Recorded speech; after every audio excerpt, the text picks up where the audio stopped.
108 foot রাজা ধূপ তৈরি হচ্ছে রাম মন্দিরের জন্য। কতদিন ধরে জ্বলবে জানেন? দেখে নিন এক নজরে পুরো খবরটি। রাম মন্দিরকে ঘিরে দেশ জুড়ে উন্মাদনা। কেউ বানাচ্ছেন রাম মন্দির আদরের নেকলেস। এবার গুজরাটের ভাদোদারাতে 108 ফুট লম্বা ধূপকাঠি করা হচ্ছে। এটাই পাঠানো হবে অযোধ্যায়। রাম মন্দিরের প্রাণ প্রতিষ্ঠার দিন এই ধূপকাঠি জ্বালানো হবে। 22শে জানুয়ারি 2024 এই দিনটার দিকে তাকিয়ে রয়েছেন গোটা দেশ। এই পবিত্র অনুষ্ঠানে অন্তত 4000 জন সাধুকে আমন্ত্রণ জানানো হয়েছে। প্রধানমন্ত্রী নরেন্দ্র মোদী এই অনুষ্ঠানে উপস্থিত থাকবেন। প্রখ্যাত বৈদিক পুরোহিত লক্ষ্মীকান্ত দীক্ষিত পুজো পাঠ করবেন এই অনুষ্ঠানে। কিন্তু সকলের মনে প্রশ্ন, এই 108 ফুট লম্বা ধূপকাঠিটা কিভাবে নিয়ে যাওয়া হবে?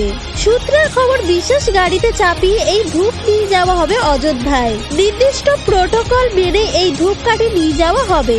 এই ধূপের ওজন প্রায় 3500 গ্রাম। এই ধূপকাঠি জ্বালানো হবে অযোধ্যায়। বিহাভাই ভাড়োয়া তারসাইল এলাকায় বাসিন্দার কার্যত একা হাতে বানিয়েছেন এই বিশাল ধূপকাঠি। গত 6 মাস ধরে বাড়ির সামনে মাঠে এই ধূপকাঠি তৈরি করেছেন তিনি। এর আগে তিনি 111 ফুট ধূপকাঠি তৈরি করেছিলেন। এবার তিনি করলেন 108 ফুট লম্বা ধূপকাঠি।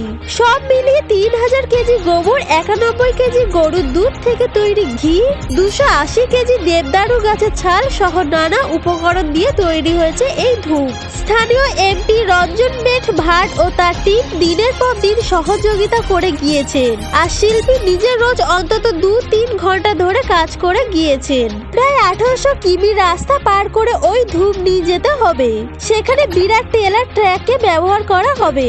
আর একবার এই ধূপ জ্বালানো হলে 45 দিন ধরে জ্বলবে। দেশ গুজরাটের সূত্রের খবর। সব মিলিয়ে গোটা দেশ জুড়ে রাম মন্দির ইস্যুতে হাওয়া ক্রমশই উঠতে শুরু হয়েছে। সেই হাওয়াতে কখনো ঘন্টা, কখনো অলংকার, আবার কখনো ধূপকাঠির কথা সামনে আসছে। সব মিলিয়ে একেবারে সাজু সাজু রব। আরো বিস্তারিত খবর জানতে আমাদের চ্যানেলটি সাবস্ক্রাইব করে রাখুন।